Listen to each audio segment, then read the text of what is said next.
तो गुरु महाराज जी की हमें ब्रह्मा जी हमें शरीर का जन्म देते हैं और गुरु महाराज जी ज्ञान दे करके हमें आत्मा की परिचय करने का दूसरा जन्म देते हैं।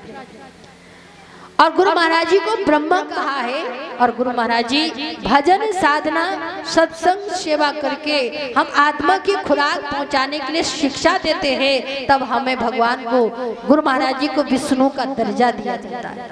विष्णु क्या है? पालन करता है। जब हमारे अंदर आत्मा है, आत्मा का खुराक भजन है और भजन करने का ज्ञान गुरु महाराज जी देते हैं, तो हमें क्या है? विष्णु का दर्जा गुरु महाराज जी को दिया। और गुरु महाराज जी हमारे अंदर के हर बुराई को दूर करने के लिए अनेक प्रकार की लीलाएं, अनेक प्रकार के सत्संग, अनेक प्रकार की वाणियां से हमें समझाते हैं। हे मानव, तुम अपने बुराई को सहार करो और अपने अंदर अच्छे विचार को प्रकट करो। तो बुराई को सहार करने का काम भी गुरु महाराज जी करते हैं, हमें अच्छाई की ओर लगाते हैं। तो गुरु महाराज जी को शंकर का दर्जा दिया है। गुरु ब्रह्मा है, गुरु विष्णु है, गुरु शंकर है, लेकिन हमें मानो तो मैं गंगा माँ हूँ और नहीं मानो तो बहता, मानो तो मैं ज्ञान दाता हूँ और नहीं मानो तो तुम्हें सबको लगेगा साधारण पुरुष है। पर देखो, मानने वाले ने गुरु को भगवान मान लिया, पर गुरु महाराज जी कहते मैं भगवान तो नहीं हूँ, मैं भगवान से मिलाने वाले शक्ति, मैं भगवान से मिलाने वाले शक्ति हूँ। गुरु गोविंद दो खड़े काके लागू पाए, बलिहारी गुरु आपकी जो आपने भगवान से गोविंद से मिलाए। गुरु महाराज जी इतनी पावर, इतनी ताकत रखते हैं, भगवान से मिलाने की ताकत रखते हैं। ऐसे गुरु के शरण में हम सबको आना चाहिए। और हम सब क्या कहते हैं? जय श्री सच्चिदानंद।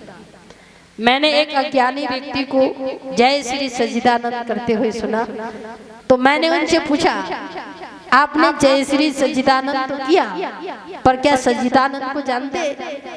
बोले सच्चिदानंद को नहीं जानते, पर हम आपका प्रेमी बोलते हैं। हमने उनको सुन करके हमने भी बोल लिया। मैंने सच्चिदानंद किसको बोलते हैं? जो सत्य है, चित्त में रहता है और सबको आनंद देता है। ऐसे भगवान को हम बार बार नमन करते हैं। एक प्रेमी दूसरे को अपना शीश झुका करके जय सच्चिदानंद करता है तो शरीर को नमन नहीं करते, चित्त में रहने वाले परमात्मा को अपने भावना से, प्रेम से हम नमन करते हैं। जय श्री सच्चिदानंद। सत में है जो चित्त में रहने वाले परमात्मा को जानने के लिए हमें गुरु के पास आने की आवश्यकता है। जब तक गुरु नहीं तब तक हमारी आपकी भक्ति शुरू। तो हमें अपने भक्ति को शुरू करना है तो गुरु तो चाहिए। राम कृष्ण से को बड़ो, उन्होंने भी गुरु कीन, तीन लोग के वो धनी जो गुरु आगे।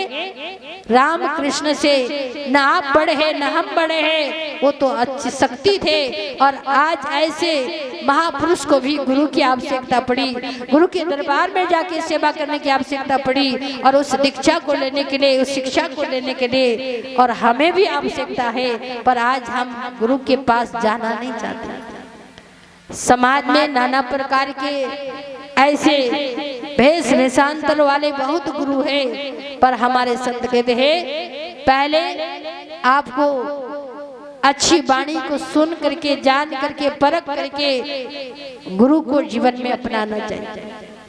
इसलिए तो कहते हैं बार बार सत्संग में आओ, सत्संग सुनो। सत्संग सुनने के बाद कोई बात समझ में आ जाए, उसका प्रश्न करो और आपको उत्तर।